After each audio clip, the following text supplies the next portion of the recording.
Everyone, बहुत बहुत स्वागत है आप सभी बच्चों का हमारे इस सेशन में, जहां पर हम जानने वाले रेलवे ग्रुप डी के भर्ती के बारे में कि भाई जो ये भर्ती करानी है ये फर्स्ट अटेम्प्ट है, कैसे क्लियर कर सकते हैं। तो चलिए बिना डिले के स्टार्ट करते हैं आज का हमारा सेशन। चैनल पर नया है तो लाइक कर दें, शेयर करें और सभी के सभी बच्चे क्या करेंगे, सब्सक्राइब भी कर लेंगे। तो मैं हूँ स्वाति सोनल, आप सभी की अपनी रीजनिंग फैकल्टी, और बहुत बहुत स्वागत है आप सभी बच्चों का। चलिए सबसे पहली बात तो ये है कि हम रेलवे ग्रुप डी की प्रिपरेशन कर रहे हैं, ठीक है। चलिए आगे बढ़ते हैं। एप्लीकेशन स्टार्ट डेट के बारे में थोड़ा सा हम पहले चल देंगे और कोशिश करेंगे सारी चीज़ों को अच्छे से एनालिसिस करने की। तो ये बात है कि जो एप्लीकेशन आपकी जो स्टार्टिंग डेट थी वो क्या थी, वो थी यहाँ पर 23 जनवरी 2025 और एंड डेट क्या थी 22 फरवरी। लेकिन अब ये 22 फरवरी किसी न किसी वजह से आपकी फॉर्म फिलअप नहीं हो पा रही थी, जिसकी वजह से इसके डेट को एक्सटेंड कर दिया गया है। अब आप फॉर्म को फिलअप कर सकते हैं 1 मार्च तक। तो ये बहुत अच्छी अपॉर्चुनिटी एक बार फिर से आप सभी बच्चों के पास है, जिन्होंने फॉर्म को नहीं फिलअप किया वो कर दें। अब बात करते हैं यहाँ पे ग्रुप डी वैकेंसी के बारे में कि आखिर जो ये हमारी टोटल वैकेंसी है 32,438, इनके स्टेट वाइज अगर देखा जाए तो कहाँ कहाँ पे कितनी कितनी वैकेंसी है, तो ये सारी चीजें घटते हुए क्रम में लिखी गई है। यहाँ से सेफ जोन वगैरह डिसाइड नहीं होता है, तो आप इस चीज को इस तरह से एनालिसिस मत करना। यहाँ पर बस बताया गया है कि मुंबई में सबसे ज्यादा पोस्ट है आपकी 7,916 पोस्ट है, फिर दिल्ली में है 4,785 है, फिर कोलकाता में है। मतलब चीजें क्या है, घटते हुए क्रम में है। हुबली में सबसे कम है 503 है। तो ये सारी चीजें इस क्रम में है। तो हम जिस भी एग्जाम की प्रिपरेशन कर रहे हैं एक्चुअल में ये पता होना चाहिए कि आखिर पोस्ट प्रेफरेंस पे अगर देखा जाए तो कहाँ पे कितनी पोस्ट है। तो कुल मिलाकर के कितना रहेगा आपका 32,438 पोस्ट पे रहने वाले हैं। आगे बढ़ते हैं। अगर इसके सिलेबस के बारे में तो आपको ये पता है कि जनरल साइंस के जो आपके क्वेश्चंस आते हैं वो आपके 25 क्वेश्चन आते हैं 25 मार्क्स के। वहीं अगर मैथ्स के बारे में बात करूं तो 25 क्वेश्चन आपके 25 मार्क्स के आएंगे। रीजनिंग के बारे में अगर बात करी जाए तो 30 क्वेश्चन आपके 30 मार्क्स के आएंगे। यहीं पर आप सभी बच्चों को मैं बता दूं कि मेरी क्लास रीजनिंग की चलती है डेली दोपहर के 12 बजे से। तो जिन्होंने भी यहाँ पर आपके हर एक रेलवे के एग्जाम के लिए और साथ ही साथ आपके ग्रुप डी के लिए भी तो डेली यूट्यूब पे फ्री क्लास आप लोगों की होगी 12 बजे से, तो यहाँ पर डेफिनेटली ज्वाइन करें। इसके आगे बात करते हैं यहाँ पे, तो इसके आगे जो है आपका जनरल अवेयरनेस के भी और साथ ही साथ आपके करंट अफेयर्स इसमें इंक्लूडेड होंगे, जिसके आपके 20 प्रश्न आने वाले हैं। कुल मिलाकर के आपके नंबर ऑफ क्वेश्चंस 100 होंगे और 100 मार्क्स के होंगे, जिसके लिए टाइम ड्यूरेशन जो आपको दिया जाएगा वो 90 मिनट्स का टाइम दिया जाएगा, जिसमें नेगेटिव मार्किंग भी होगी। तो नेगेटिव मार्किंग जो आपकी बेसिकली रहेगी वो आपका 1/3 रहने वाला है, ठीक है। वो आपका 1/3 रहेगा यहाँ पे आपकी नेगेटिव मार्किंग। चलिए अब हम बढ़ते हैं उस मुद्दे पे जहाँ पे हमें ये पता चलेगा कि आखिर हमें क्या क्या चीजें पढ़नी है, क्या क्या चीजें छोड़नी है। तो कुछ एनालिसिस करने के बाद, पिछले कुछ प्रीवियस ईयर पेपर को देखने के बाद बहुत सारी चीजें एनालिसिस करी है, जहां पर ये पता चला है कि भाई जो भी हमारे क्वेश्चंस हैं किस किस टॉपिक से आ रहे हैं, लाइक वो सारी चीजें। तो आप देख सकते हो कि ये हमारा सिलेबस के बारे में बताइए, जिसमें मैथ्स में जो क्वेश्चंस आ रहे हैं नंबर सिस्टम के, बॉड मास के, फैक्टर्स है, एलसीएम एचसीएफ है, रेशियो एंड प्रोपोर्शन है, परसेंटेज है, मेंसुरेशन है, टाइम एंड वर्क है। यानी अगर देखा जाए तो आपके अर्थमेटिक और एडवांस दोनों ही यहाँ पर कवर करने होंगे आप सभी बच्चों को। यहाँ अगर रीजनिंग के बारे में बात करी जाए तो वही सारी चीजें हैं, इसको और डेप्थ में पढ़ेंगे, ठीक है, इसको और डेप्थ में पढ़ेंगे। यहाँ पर देखो साइंस जो आएंगे इसको पूरा आपको फिजिक्स केमिस्ट्री बायो ये सारी चीज़ें आपको करनी पड़ेगी। जनरल अवेयरनेस है जहाँ पे आपका इकोनॉमिक्स है, पॉलिटी है ना, स्पोर्ट्स वगैरह हो जाएंगे जो कि आपका स्टैटिक्स में आ जाएगा। ये सारी चीज़ें आर्ट एंड कल्चर हो जाएंगे, ठीक है, देश विदेश सारी चीज़ें इसमें ऐड ऑन होती है। अगर मैं आपके स्पेशली रीजनिंग के बारे में बात करूँ तो आपके रीजनिंग में जो आपके 30 प्रश्न आते हैं उनमें वर्बल से आप मानकर चलो कि 20 से 22 आपके जो क्वेश्चंस होते हैं वो वर्बल के होते हैं। नॉन वर्बल के जो आपके सवाल होते हैं वो हम कह सकते हैं कि लगभग 7-8 ऐसे क्वेश्चंस होते हैं जो हमारे नॉन वर्बल के भी सवाल आते हैं, यानी अच्छा खासा वेटेज रखता है। तो ये चीज हमारा रहने वाला है। इसके आगे अगर मैं आपसे बात करूं नॉन वर्बल के बारे में कि 7 से 8 जो हमारे प्रश्न रहने वाले हैं वो नॉन वर्बल के रहेंगे, तो टॉपिक्स उसमें कौन कौन से हैं? तो देखो नॉन वर्बल में अगर आप देखा जाए तो वही सीरीज वाले क्वेश्चंस आते हैं।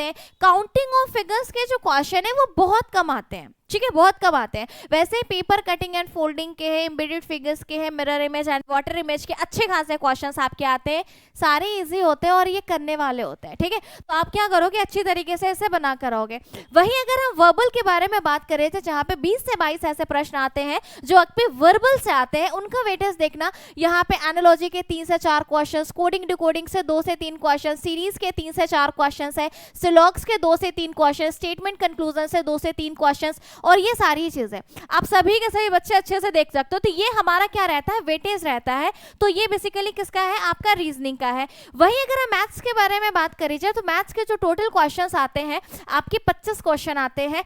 इस 25 क्वेश्चन में अर्थमेटिक के आप क्वेश्चंस मान सकते हो 10 से 12 आपके अर्थमेटिक के क्वेश्चंस हो जाते हैं, 11 से 12 आपके एडवांस के भी क्वेश्चंस हो जाते हैं। तो ये आपका रहेगा अर्थमेटिक और एडवांस दोनों का ही। वहीं अगर यहाँ पे बात करी जाए अर्थमेटिक के बारे में तो परसेंटेज है, प्रॉफिट एंड लॉस है, एवरेज है, एज है, रेशियो एंड प्रोपोर्शन है, पार्टनरशिप है, ये सारे के जो प्रश्नों की संख्या ये सारी दिख गई है, आप सभी के सभी बच्चे पढ़ सकते हैं। वहीं अगर एडवांस मैथ के बारे में बात करी जाए तो नंबर सिस्टम है, एलसीएम एचसीएफ है, सिंप्लीफिकेशन, अलजेब्रा, ट्रिगोनोमेट्री, ये सारी चीजों के क्वेश्चंस, नंबर ऑफ क्वेश्चंस भी यहाँ पर लिखे गए हैं, ध्यान से आप सभी बच्चे देख सकते हैं। अगर मैं बात करूं जीएस के बारे में तो यहाँ पर 20 क्वेश्चंस आपके इसके आएंगे, जिसमें जस्ट बताया स्टैटिक से 3 से 4 क्वेश्चंस आएंगे, करंट अफेयर्स के 6 से 7 हो जाएंगे, हिस्ट्री के आपके जो क्वेश्चंस आएंगे 2 से 3 आएंगे, जिसमें एंशिएंट भी होगा, मेडिवल भी होगा, है ना, ये सारी चीजें, मॉडर्न भी आएंगे, जियोग्राफी के आपके 2 से 3 क्वेश्चन, पॉलिटी के, इकोनॉमिक्स के क्वेश्चंस आपके 2 से 3 आ जाएंगे। ये सारी चीजें आप लोगों को पढ़नी है। वहीं अगर मैं इसके बारे में बात करूं कट ऑफ का, चलिए कट ऑफ से पहले तो आपको ये समझ में आ गया कि कौन से सब्जेक्ट का कितना वेटेज है, कौन से सब्जेक्ट में कौन कौन से टॉपिक का क्या क्या वेटेज है, पढ़ना कैसे है इसको भी जानेंगे, क्योंकि हमें शुरुआत से सारी चीजें पता होनी चाहिए। अगर मैं बात करूं यहाँ पे पिछले कट ऑफ के बारे में, यानी 2022 के कट ऑफ के बारे में, तो कहाँ पे क्या कट ऑफ गई थी, अगर ये चीज आपको पता हो तो हम एक टारगेट सोच सकते हैं कि हमें जो आगे अपने टारगेट को सेट करना है बेसिकली वो हमारा कौन सा टारगेट रहेगा। तो यहाँ छत्तीसगढ़ में अगर आप देखोगे तो 70 यहाँ पे कट ऑफ गए थे, ये सारे के सारे यूआर कैटेगरी में, तो इससे पहले इससे कम ही आए होंगे, जो भी SC ST हैं, OBC हैं, इन सभी के EWS वाले हैं, सबके इनसे कम आए होंगे। रांची की कट ऑफ 70 गई थी, कोलकाता के 69, यानी सभी क्या है 70 सबसे ज्यादा है जो चंडीगढ़ की गई थी। रेस्ट अगर देखा जाए तो करते करते यहाँ पे सिकंदराबाद पे कितने आ जा रहे हैं, तो 57 कट ऑफ आ जा रहे हैं। मीन्स कट ऑफ बहुत ज्यादा हाई नहीं गई थी जब हमारा लास्ट पेपर हुआ था उस टाइम। 2022 के बारे में बात करी जा रही है, मींस हम यहाँ पर टारगेट ऐसा कर सकते हैं, क्योंकि आपको पता है जब ये वैकेंसी आई थी तब हमारे पास लाखों में वैकेंसी थी, हमारे पास उस टाइम बहुत ज्यादा वैकेंसी थी, बट अभी आप सिर्फ देख पा रहे हो कि 32,000 प्लस हमारे पास वैकेंसी है।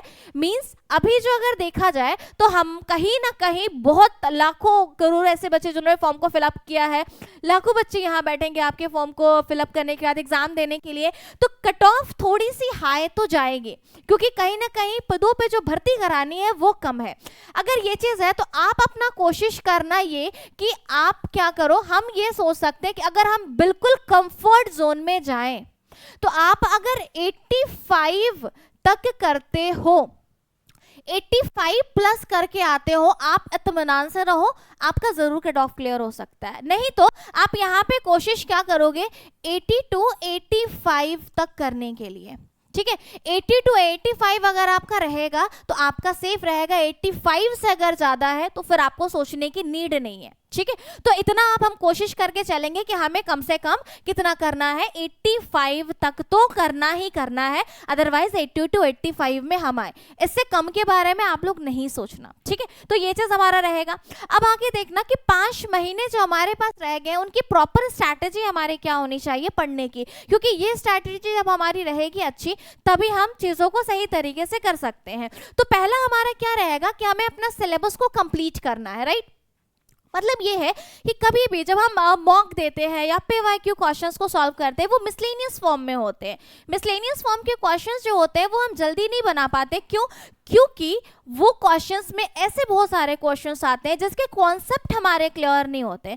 तो फर्स्ट ऑफ ऑल हमें ये पता होना चाहिए कि हमारे जो कॉन्सेप्ट्स है उन्हें हम पहले क्लियर करें। अगर आप मान लो एक टॉपिक एनालॉजी है, आपको नहीं आता है, तो आप कैसे उस चीज को बना सकते हो? अब वहां पर आप ये कर लो कि वही एनालॉजी के टॉपिक को हमने पूरा पढ़ लिया, अब उसके PYQ को भी देख रहे हैं, अब उसके नए नए एक्सपेक्टेड क्वेश्चंस भी पढ़ रहे हैं, तो वहां से चीजें क्या होते जाएंगी, काफी ज्यादा आपका बेस मजबूत होता चला जाएगा। वही सारे सब्जेक्ट के साथ करना है। हमें क्या करना है, पूरे के पूरे अपने सिलेबस को खत्म करना है बहुत अच्छी तरीके से। जैसे जैसे आप एक एक टॉपिक को खत्म करते चलोगे वैसे वैसे आप क्या करोगे, प्रीवियस ईयर पेपर भी देखना शुरू करना कि इस टॉपिक से जो प्रीवियस ईयर पेपर में क्वेश्चंस आए थे वो किस किस प्रकार के क्वेश्चंस आपके पूछे गए थे। अगर आपको ऐसा लग रहा है कि ये चीजें आपसे बनती जा रही है, मींस आप सही डायरेक्शन में चीजों को फॉलो करते हुए आगे बढ़ रहे हो, तो पहला काम सिलेबस को कंप्लीट करना है आपको। एक एक टॉपिक्स को कंप्लीट करो और उसका एनालिसिस कैसे करोगे, तो प्रीवियस ईयर पेपर में आप चेक करोगे कि वो चीजें सही है या नहीं है। अपने गोल्स या टारगेट को आप सेट करो। लाइक मैंने एक वीक का ये सोचा है कि मुझे 5 ऐसे टॉपिक है जो रीजनिंग के खत्म करने हैं, 5 ऐसे टॉपिक है जो मुझे क्या है मैथ्स के खत्म करने, अरिथमेटिक के 2 से 3 ऐसे टॉपिक्स है मुझे एक वीक में खत्म करने हैं। अब वो एक वीक का जो आपने टारगेट सोचा है ना, वो एक वीक में खत्म हो जाना चाहिए आपका। ये छोटे गोल्स हुए। अब आप टारगेट ऐसा कर सकते हो कि 15 दिन के अंदर में, 1 महीने के अंदर में आपके कौन कौन से चैप्टर्स कंप्लीट होने चाहिए, है ना। 1 महीने में हमें पूरा क्या करना है, एंशिएंट को खत्म करना है। 1 महीने में हमें क्या करना है, अपना पूरा मेडिवल खत्म करना है। तो हम पूरा का पूरा एक पोर्शन लेकर चल सकते हैं कि हमें ये टारगेट है और हमें ये करना ही है। तो ये जो छोटे छोटे गोल्स होते हैं, ये जो बड़े बड़े टारगेट्स होते हैं ना, ये हमें क्या करते हैं, इस तरह से कहीं ना कहीं वो प्रेशर डालते हैं कि नहीं तुम्हें ये करना है करना है करना है। तो वो चीज़ें क्या हो जाती है, हमारे लिए बहुत ईजी हो जाती है। अब ये करना है, रिविजन स्ट्रैटेजी भी आपको बनाना। लाइक अगर आपने 1 महीने का टारगेट बनाया, 15 दिन का या 1 हफ्ते का टारगेट बनाया, तो वहां पर वो चीज़ें क्या होंगी, आप करते तो जा रहे हो, लेकिन एक टाइम के बाद जब बहुत सारी चीज़ें आप पढ़ लोगे तो धीरे धीरे आप भूलना शुरू कर देंगे। जब आप धीरे धीरे भूलने लगोगे तो वही बात हो जाएगी, स्टार्टिंग से आप पढ़ते जा रहे हैं, पीछे की सारी चीजें भूल रहे हैं। वहां पे क्या करना है, आपको एक दिन ये करना, चाहे वो वीकली हो जाए या मंथली हो जाए, आप या तो वीकेंड पे सोच लो कि आपको क्या करना है, जितनी भी चीजें हमने पूरे वीक में पढ़ी है उनका पूरा रिवीजन करना है। चाहे आप उसको मंथली कर लो या फिर आप उसको वीकली कर लो, वो आप जैसे स्टूडेंट हो, जिस लेवल का आपका माइंड है, आप उसके अकॉर्डिंग इसे ट्राई कर सकते हैं। अब क्या करना है, ट्रैक योर प्रोग्रेस। आपको चेक करना है कि आप कितने प्रोग्रेस पे हो। लाइक जैसे आपने अपने स्टार्ट करी थी चीजें, आप कहाँ पे थे, आप यहाँ पर थे, क्या अब आप यहाँ पर आए हो, क्या अब आप यहाँ पर स्टैंड कर रहे हो या अब आप यहाँ पर स्टैंड कर रहे हो। ये चीजें आपके अंदर जो है वो इंप्रूव हो रही है नहीं हो रही है, ये कैसे पता चलेगा, ये आपको पता चलेगा टेस्ट सीरीज से। ठीक है, सभी बच्चों को टेस्ट देना है, इसके लिए थोड़ा सा हेल्प मैं आप सभी बच्चों को कर सकती हूँ कि ये हमारा टेस्ट सीरीज है आपके हर एक एग्जाम के लिए, SSC है, रेलवे है, हर एक एग्जाम के लिए आपका टेस्ट सीरीज सिर्फ 49 में है, जो कि आप सभी बच्चों को वुमन या एप्लीकेशन पे प्रोवाइड किया जा रहा है। सिर्फ 49 में 1 साल की वैलिडिटी है। सभी बच्चों को क्या करना है, कॉम्बो टेस्ट सीरीज में जाना है और इस टेस्ट सीरीज में एनरोल करना है सभी बच्चों को, और मॉक टेस्ट देना है। जब आप इस मॉक टेस्ट को दोगे तो आपको पता चलेगा कि आप जो है वो प्रोग्रेस कर रहे हैं या नहीं कर रहे, उस चीज को आप देखोगे। अब क्या करोगे, टेस्ट योरसेल्फ ऑन वीकली और मंथली बेसिस, यानी आप खुद को चेक करो। ठीक है, आप खुद को चेक करेंगे कि आप या फिर मंथली बेसिस पे करो या फिर वीकली करो, आप कि आप में इम्प्रूवमेंट आ रही है या नहीं आ रही है, ये चीज आपको खुद करना है। Keep on improving till your selection all the best to all of you, है ना। ये सारी चीजें जब आप करते हो ना, आप एक टाइम के बाद, एक सर्टेन पीरियड के बाद इस चीज को रिलेट कर पाएंगे कि आपके अंदर इंप्रूवमेंट आ रही है, आप चीजों को अच्छे से पढ़ पा रहे हो, और रेगुलर बेसिस पे क्या करेंगे, मॉक देना फिर हम शुरू कर देंगे। तो ये आपका पूरा स्ट्रैटेजी, पूरा प्लान आपका रहने वाला है। होपफुली आपको ये वीडियो अच्छा लगा हो। तो सभी के सभी बच्चे यहाँ पे क्या करेंगे, एक बार चैनल को सब्सक्राइब कर लेना जिन्होंने नहीं किया है। आपको मैंने बता ही दिया था कि जो मेरी क्लास है यूट्यूब पे, वो 12 बजे से डेली मंडे टू सैटरडे आपकी फ्री क्लास चलती है रीजनिंग की। तो ये रीजनिंग की जो मेरी क्लास है, आप यहाँ पर डेफिनेटली ज्वाइन करें। टेलीग्राम लिंक मैंने पिन कर दिया है, सभी के सभी बच्चे टेलीग्राम को डेफिनेटली ज्वाइन कर लेना, जिन्होंने नहीं किया है वो सारे के सारे बच्चे। और ये हमारा टेलीग्राम चैनल है, लिंक पे क्लिक करके सारे लोग ज्वाइन कर लेना। जो भी पीडीएफ्स होंगी, क्लास के लिंक होंगे, सारी चीजें यहाँ पर आप लोगों को मिल जाया करेंगी बिल्कुल फ्री ऑफ कॉस्ट। वुमनिया पे कि अगर आप आते हो यहाँ पे वुमनिया पे जस्ट वीडियो सेक्शन में, तो इस वीडियो सेक्शन में बहुत सारी नई नई जो भी वैकेंसीज आती है ना, उसकी पूरी अपडेट आप लोगों को जल्द से जल्द देने की पूरी कोशिश करी जाएगी। तो यहाँ पर थोड़ा सा अपडेटेड रहना, बहुत सारे नए नए आपकी वैकेंसी भी आए। अगर सेम प्रिपरेशन से हमारी अलग कोई और भी एग्जाम की तैयारी हो सकती है तो हम उसे भी करेंगे। तो ये सारी चीजें आप लोग क्या करोगे, थोड़ा सा देखते चलोगे और यहाँ पर थोड़ा सा अपडेटेड रहना। चलिए मुलाकात करते हैं अगले सेशन में। किसी तरह का कोई भी डाउट हो, कुछ भी ऐसा हो, तो वीडियो को कमेंट सेक्शन में डेफिनेटली बताना। Bye bye, take care, thank you very much to all of you.